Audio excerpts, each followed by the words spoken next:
Well, hello folks now, and welcome to another episode of the Pirate Round. I'm Cap'n Skultopus here, and this be my dear love Scarlet Raven, and we are captains of the, well, I'm the captain.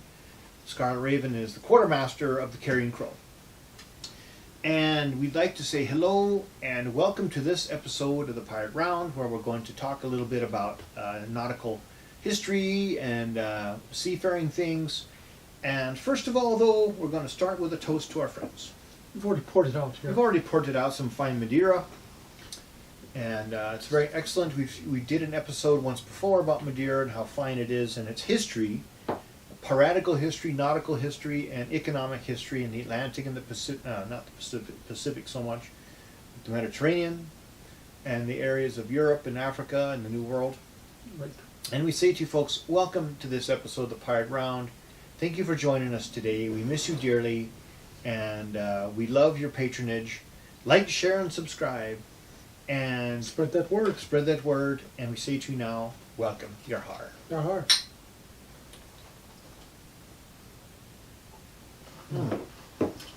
So smooth. That is good. Now, this is part 2 of our story of Longitude, which comes from this book by Dava Sobel, a writer for the New York Times, who wrote a great book about John Harrison and how he created the first practical marine chronometer. So at our last episode, we left off at the time when he was just about to create H3.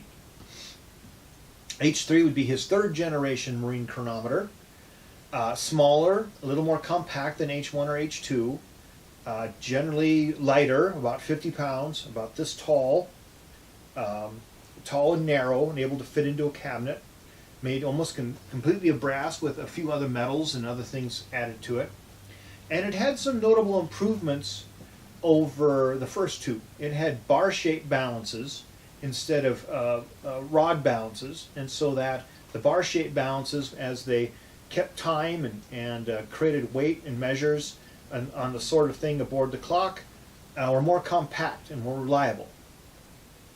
And also, he got some help from his son William. Now, William had been around, most of the clock-making time in John Harrison's life. He'd been very young, and he'd grown up under the tutelage of his father. And it's sort of accurate to say, I think, that William didn't really have a life of his own. He was actually apprenticed to his father as a sort of clockmaker or a carpenter. And he was sort of under his father's shadow at the time, but he was a very practical, endeavorous young man who nonetheless was dedicated, just as his father was, to solving this problem. Now, we'll talk more about William in the future, but keep in mind, he's going to help his father out with many adventures. So some of the other improvements that were also incorporated into H3 were, instead of using metal bearings or wooden bearings, he used jewels. Now, jewels would be just rounded, polished gems placed within a case that would be used for the bearings. Now, one of the things that Harrison invented for this H3 device is the cased roller bearing. Now, you might know the cased roller bearing if you've ever taken apart any kind of a pump shaft, any kind of an engine shaft, anything. Essentially, it's a cylinder with cylindrical bearings inside it. And the bearings are held inside a case. And there's a case within a case as it rotates like this and provides very frictionless, not frictionless, but like almost friction-free movement. And instead of using metal, which, if you made them out of brass or, you made them out of iron, they would rust. Made them out of brass, they would tarnish and they would wear down. He made them out of jewels, specifically rubies and diamonds. Very small rubies and diamonds in circular shape or cylindrical shape, then they would be used as bearings. And even today, on the most expensive watches, if you look on the case, it'll say 23 jewel or 17 jewel, meaning that it contains that many jewels as bearings inside it. Now, also another thing that he used was something called the bimetal strip. And essentially, it's a spring that has two types of metals on it. One metal on one side and one metal on the other. Now, we use bimetal strips these days in our thermostats, in our old mechanical thermostats in our houses. And the bimetal strip is very sensitive to temperature, and it will move depending if it's hot or cold, it'll move one way or the other. His idea was that by using two metals bonded together in a circular spring, you would have a spring that wouldn't warp out of shape as temperature affected it. And as one metal would warp, it would push against the other metal, and then that metal would then push back against the other metal, and it would maintain its shape, sort of balancing itself out. And so the bimetal strip then eventually led to this sort of a spring that would power the clock, and it would be a wind-up spring that you would wind up, and then that spring would provide the locus of motion for the clock. Now, he didn't come up with the circular clock spring. That was actually, believe it or not, an invention of Christian Huygens and another man named John Hooke. And the two, Huygens and Hooke, fought for years and years about who should actually have the notoriety for creating the clock spring. I believe that Huygens patented his in Paris and Hooke patented his in Britain, and the two of them fought and fought and fought over who should have the prestige and the money, depending on who created the spring itself. So, with these added improvements, H3 turned out to be a greater improvement, a much greater improvement. However, it still weighed 60 pounds, and it was heavy, and Harrison still considered it impractical. And many people on the board of Longitude also considered it impractical. And they also considered it something that couldn't be duplicated because it was just too complex. All these little bits of handwork, all these little hand cuts, and everything in it would just take forever to repeat, and you couldn't actually make it, as you would like parts of a musket or parts of a cannon or something as itself. You couldn't make it in mass, and they were still considered to be rather impractical. Enter a kind of a hero who sort of slips in from the side, who one day walks into John Harrison's shop and hands him John Harrison. George Harrison played guitar for the Beatles. So this man, John Jeffries, walks into Harrison's shop and hands him a pocket watch and said, "I've made this for you, sir.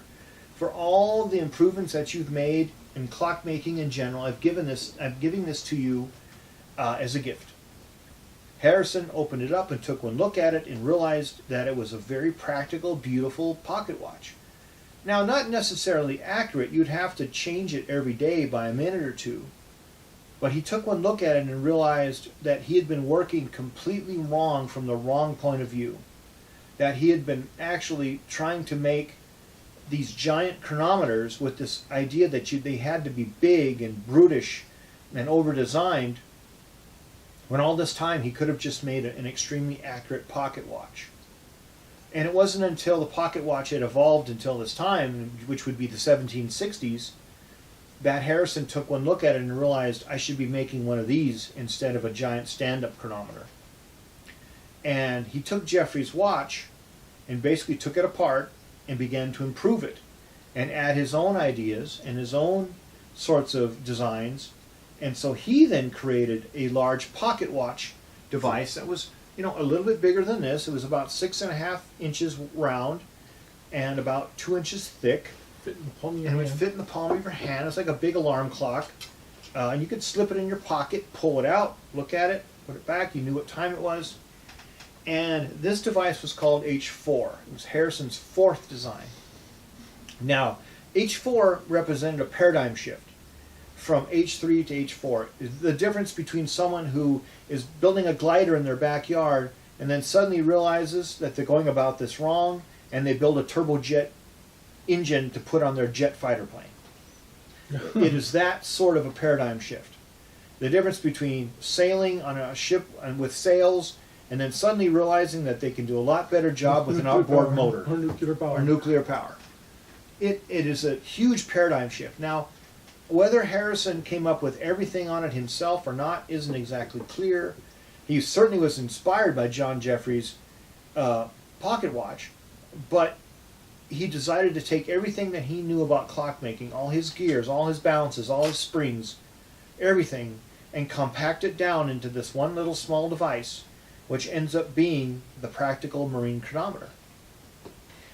Now, the wonderful thing about H4 is that it was a 30-hour winding clock, meaning that when you wound it up, you wouldn't have to wind it up again for 30 hours. Meaning essentially you could wind it only once a day. Now, other clocks you had to wind constantly because the springs would wear out, or they would lose their temper, or the clock would run faster as soon as you wound it up. It would run fast, and it would start slowing down as the springs slowly wound out. And that in a sense was the reason why he created the grasshopper compensator that would keep the clock ticking at a consistent rate so that the spring tension wouldn't overwind the clock and cause it to speed up. Now, winding the clock once a day made it actually quite practical. You don't have to constantly attend to it. You could look at it, wind it, put it in a box, close the lid, watch it all day, and use it when you wouldn't have to fiddle with it from then on for another day. So they decided to test it, and the Longitude board said you're going to have to take it out to sea, and you're going to have to test it. Now, John Harrison did not want to go to sea again. He suffered greatly from seasickness, and he wasn't in the best health. He was old. He was old, and so he sent his son William. And William, being a young lad and quite physically fit, was ready for a sea voyage. They took H1, put it in a case, and they sailed from Three locks. Three locks. Essentially, three people aboard would be able to unlock it at the same time and check it so that no one could fiddle with it over time, adjust its hands or something of the sort. And so, and backed up by astronomical observations, they sailed for Madeira. And during that time, sailing down to Madeira, it ended up being where he managed to find the island one day earlier than they thought. And there was some drama aboard the ship that their actual fresh water supply was running out, and the men were in danger of mutinying because they didn't have any beer or anything, and they needed to reach Madeira as fast as they can, so of course they could toast each other with fine Madeira and replenish supplies. And they reached Madeira one day early, and the captain, Captain Diggs of the ship, took one look at the clock and said, by God, Harrison, speaking to William Harrison, he said, by God, Harrison, the next time you make one of these, I'll be the first person in line to buy it. Because he could see the practicalities of a clock like this, who could say it could shave days off sailing time. Even just a day to Madeira, but suppose they'd been sailing somewhere else, to a place in Africa or India, maybe they would shave a week or 2 weeks off their sailing time and get there far ahead of anybody else. So the practicality of it could be observed by captains at sea and men of the crew and everyone else. And it looked like H1 was going to be the one device, or H4 was going to be the one device that was going to win Harrison the prize. But in every story, Scarlet Raven, there's got to be a villain. That's right. And this one happened to be the most horrible reverend. We could say he's the most honorable reverend, but he turned out to be a most horrible reverend, and that is the Reverend Neville Maskelyne. Reverend Neville Maskelyne and his influence on the board, because he was an astronomer, managed to block Harrison from getting any more money from the board, because their idea, of course, that the clock was impractical, that it was a fluke this one time. It sailed, down to Madeira, and it worked fine. But the problem is, it's just a fluke. It can't be repeated. And so Neville Maskelyne, who was an astronomer and who represented the astronomy faction on the board rather than the mechanical faction on the board, believed that his own tables, of course, of the observations of Venus and the moon and the moons of Jupiter and such, were much more accurate. And so William, who was down in Madeira at this time, then hopped ship and took H4 to Jamaica. And on his sailing to Jamaica, he reached Jamaica and took astronomical observations of the exact longitude of where Jamaica was, reset the clock, from Longitude. He didn't reset the clock. He actually kept the clock ticking in its proper order, but reset the ship's clock and reset his maps, and then sailed back to England, all the way to England back. It took a total, I believe, of 81 days all the way back to England, and when he got there, he found out that the clock had lost 5 seconds. After 81 days at sea, he had lost 5 seconds, and the clock did. And if you added everything up, according to all the calculations, the inaccuracy of the clock totaled 2 minutes. There was no other clock in the world that had ever sailed on a ship that was that accurate. And anyone who knew anything about it, and who knew anything about the clock itself, realized that this is the future. That this clock will save our ships. This clock will save our fleet. We will always know where our ships are by calculating longitude and latitude with these clocks. Now, of course, the board took one look at that and said, well, this of course is a great triumph, but what Neville Maskelyne decided is that, well, we're going to have to do it again. And this time I'm going to sail for Barbados. And I'm going to get to Barbados, and I'm going to set up my little observatory, and I'm going to calculate time by the heavens, and you're going to sail in another ship, and you're going to land in Barbados, and then you're going to calculate your time by the heavens, and then you're going to sail back to England, and we're going to see exactly who is more accurate. And it turned out to be a real flaw in Maskelyne's thinking, that he could outthink that clock, because when he was in Barbados, he had problems calculating the transit of Venus across the sun. He had problems calculating the sun. He had problems calculating the moon. He put it down to feeling ill. He put it down to the unfamiliar weather. He put it down to the unfamiliar sky. Well, of course, they're not in England. Of course, they're on the other side of the world in Barbados, which is in the Caribbean. And so he put it down. He had every excuse in the world. However, the clock didn't need any excuses. H4 needed no excuses at all. H4 calculated the time, calculated the longitude accurately with the calculation tables available, and even then, everyone who took one look at the calculations said, well, these are completely accurate. There's no reason why H4 can't be used, why it can't be practical, and why clocks of this sort can't direct ships at sea and allow them to find longitude day or night. Not just during the day when the sun is around, or at night when the moon is around, or when it's cloudy and you can't see the heavenly objects. It doesn't matter. If you need to find out where you are, you reach in your pocket, you pull out your clock, you look at it, and you compare it, to the clock on the ship, and you realize you've traveled this far with the ship's clock, and the difference between the ship's clock and the clock you have, which always keeps its time, and you realize you sailed this far, and you've gone this way on latitude, and you know exactly where you are. However, Maskelyne was not satisfied. His intent was to block again Harrison from collecting the money. Now, part of it, of course, might have had something to do with class. Right. Astronomers were gentlemen of science. Many of them were lords. Many of them were nobly born. Many of them were quite wealthy. Harrison was just a carpenter. Plus, he was also put on the board. Well, yes, Neville Maskelyne eventually became Astronomer Royal on the board itself and controlled the board of longitude. And there was no way in the world he was ever going to allow Harrison to get that money, no matter how well H4 worked. And he necessitated more sea trials and more trials. And it got down to the point where they essentially the board wanted to confiscate all of the models, all of H1, H2, H3, and H4, wanted to confiscate them and place them at the observatory in Greenwich so they could be torn apart and examined and such forth. And Harrison became very stubborn. He would not let them take possession of them.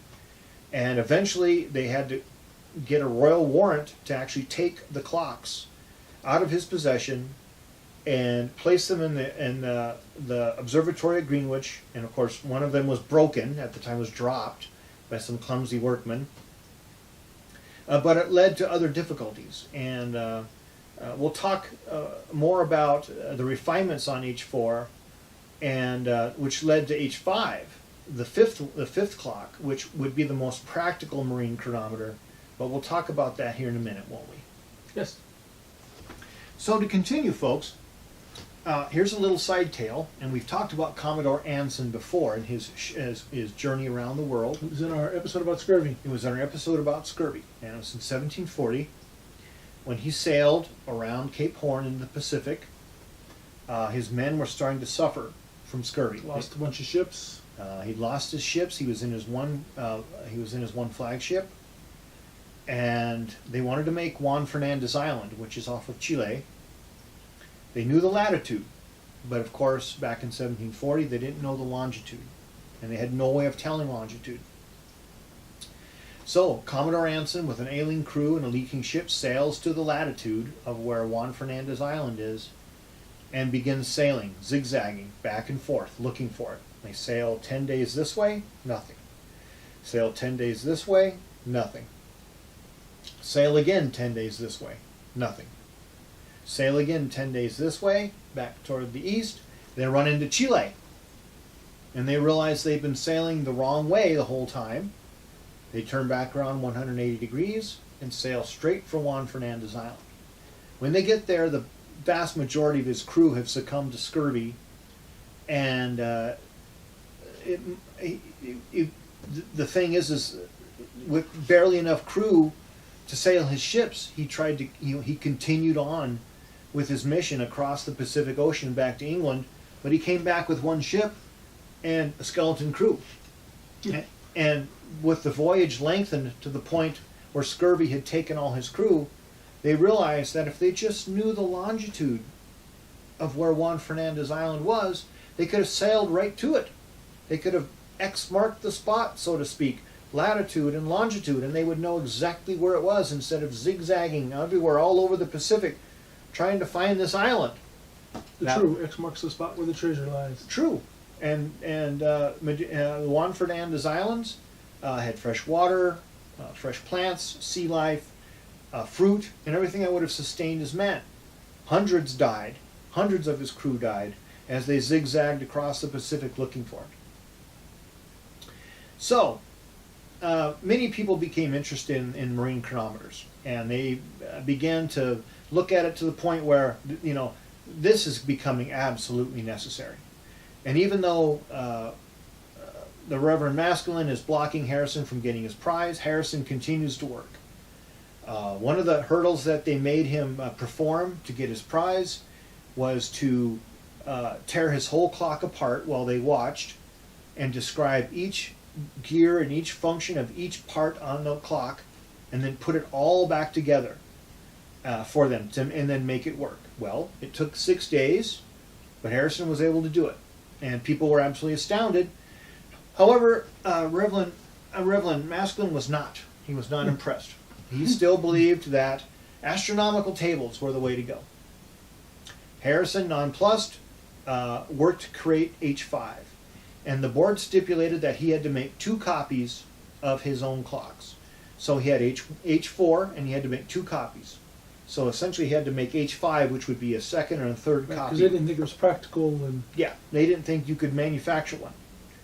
So he started working on H5. And H5 is essentially H4 in shape and size, a large disc clock, kind of like your big alarm clock that you used to have when you were a kid, the big one. About 5 inches or so by 2 inches thick. Giant pocket watch with a cover. With a cover and a big clip on it. But H5 is not adorned. It's very plain, very simple. The workings are the same, but the case on the outside is very plain, sort of like what a regular captain of a ship would have. Not something overly adorned, not something in gold. It's got all the scroll work and, it's engraving all over it. It was very plain. Still, after creating a copy of his own work, the board blocked him from getting his prize. Now, as a very ailing man, William was worried that his father would die before he got the money. So William, who knew several lords on the board who were sympathetic, asked to be taken to see King George. And King George III of England, before he became mad,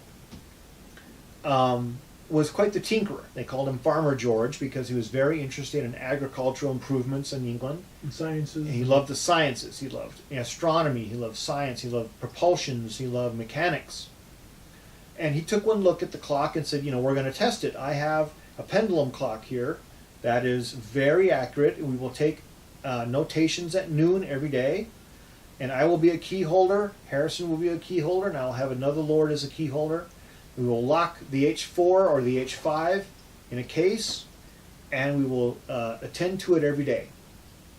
Well, one day they looked at it, and the clock was running backwards. And they just could not figure out what was wrong with the clock. And what is wrong with this bloody device, Harrison? Why is it running backwards? And Harrison, and this would be William Harrison now, because John Harrison was, rather ill, but his son William was smart enough, and he had helped build H4 and H5. He looked at it and said, Your Majesty, they must be being acted upon by some sort of internal force or external force.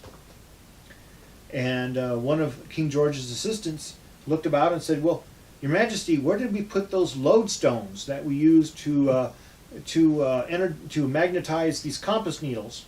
Well, lo and behold, they were in a cabinet sitting underneath the clock. And their magnetic force, the powerful magnetic force of these big lodestones, were throwing the clock off. That's because some of the parts in the clock were magnetic. They were made out of bimetal, remember, iron or brass, which brass, of course, being non-magnetic, but iron being ferrous, would be acted upon.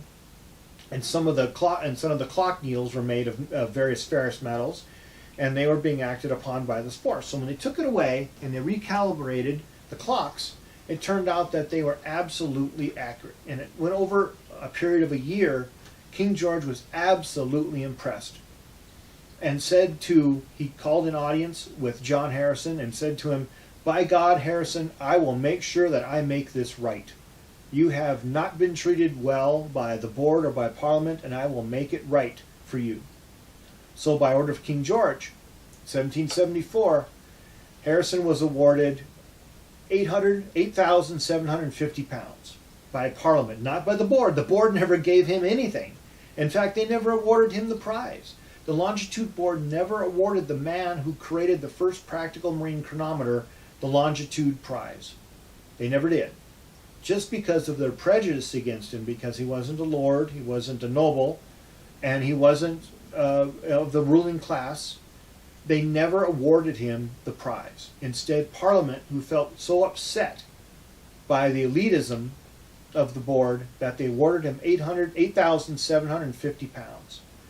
Now that was, of course, come about because at this time he had been given a stipend by various government agencies to make these clocks, and so they subtracted the money from it. Now, 8,750 pounds was still quite a lot of money. It was probably a couple $1 million.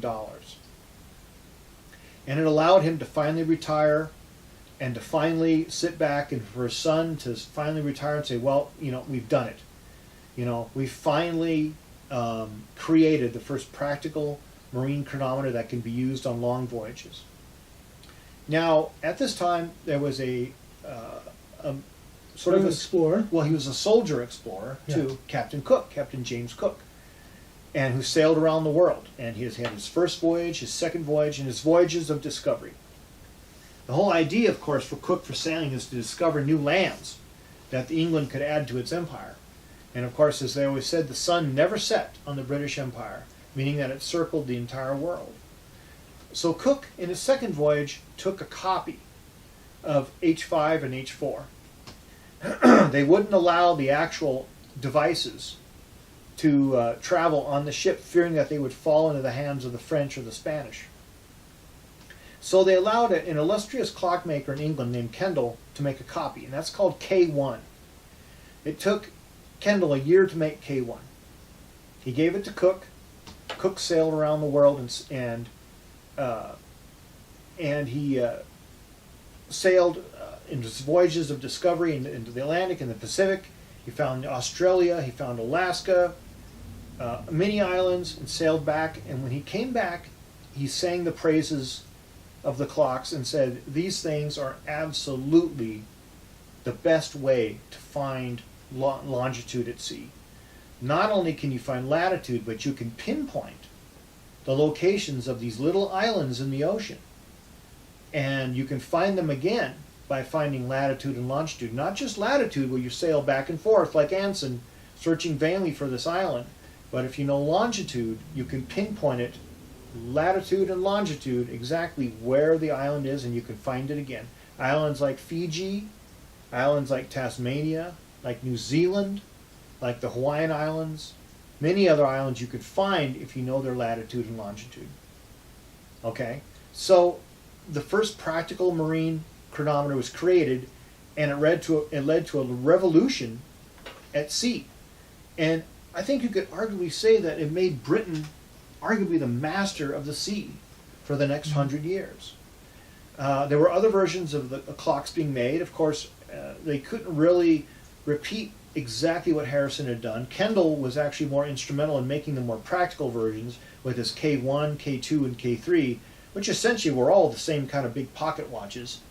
But some of the mechanisms were simplified a bit to make them cheaper and easier to manufacture, but they all were based on the same principles that John Harrison created, and they were all devastatingly accurate. So I have a little bit of anecdote here at the very end, and I'd like to read, and of course that's from Longitude here, from this book by Dava Sobel, Longitude. I would recommend this to anyone who's interested in anything nautical. A very fast, very easy read. She's a very good writer, a science writer, yet she explains everything in layman's terms, so it's very easy. It's easy to read, and it's very chock full of great character studies, and it's just a fine book. It's gone through several versions now, to where she's added a few extra footnotes and things like that. And I'm not sure exactly what version of this, but essentially all the facts are the same. But I want to read something, and this is from the book. Britain so had it that by 1860, there were 200 British men-of-war ships sailing throughout the globe. And these ships then, not counting colliers and supply ships, but were rather those ships that were men of war. And so by 1860, Britain had 200 British ships at sea.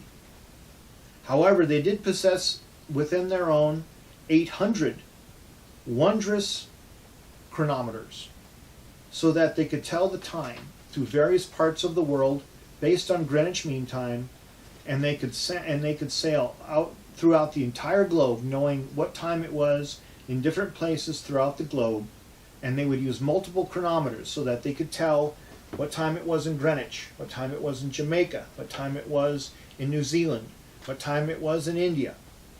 And so they would always know exactly where they were everywhere on the globe, and truly that led to their supremacy in the seas, and the sun never set upon the British Empire. Of course, until an upstart little nation located right here, called the United States, decided to take that laurel away from the British, but that's another story. We're dealing more with this today, and so I would like to say thank you, folks. I know this was a rather long episode and rather complex. In two parts. But I do believe that history is important. I love history. I love the stories there. It's what's got me interested in pirates, in sailing, in nautical stories, and everything in that sort. And it's something that Scarlet Raven and I share, our love of history and our love of nautical events and stories, and our love of pirates and adventure. And so, to me, this is what makes life worth living. And even in these dark times, folks, stick to your stories, stick to your legends and your lore, and you'll always have something to keep you occupied and to keep you and to guide you through your trials and your travails. Now, before we wrap this up, I just want to mention the IPC, International Pirate Community, is getting ready to release its year of the woman pirate, female pirate, and the cards that they're going to have for that. And it's a full deck of cards that they're going to be releasing soon. I am the Ace of Spades. Quite fitting, it's the death card. And little do anybody know, the Ace of Spades is actually the highest valued card in a deck of cards. There you go. That's why I chose it. I'm the highest. Lemmy would approve. Lemmy would approve. True. So, folks, We're going to say goodbye to you now. We poured out some fine Madeira. We say thank you for watching, and thank you for sharing, and subscribing. Take your cutlash and stab that subscribe button. Spread the word. Spread the word to your friends and your crew, and say, look up the Pirate Round. They've got something to say about one thing or the other. And I say to you folks, don't let anyone make you afraid. Don't let anyone grind you underneath their boot heel. You be a pirate. You don't have to take shite from anyone. Be strong. Be true to yourself. Always be a pirate. And we're going to get through this together. Yes, we shall. We miss our pirate friends. We miss our pirate fests. But we're going to get through this, and we're going to have them again. And when we do have our fests, after all this is over, more rumpus we're going to be a rompusing, ruckusing pirate fest. And we're going to be happy that we survived. To those who have passed, we say Godspeed to you, and we hope you have had an easy passing and are on your way to your own particular paradise. But to all of us who are yet having to live here, we say stay strong, stay true to the code, always be a pirate. Always be yourself. Yar har. Yar har. Smooth sailing. Smooth sailing. With some Madeira.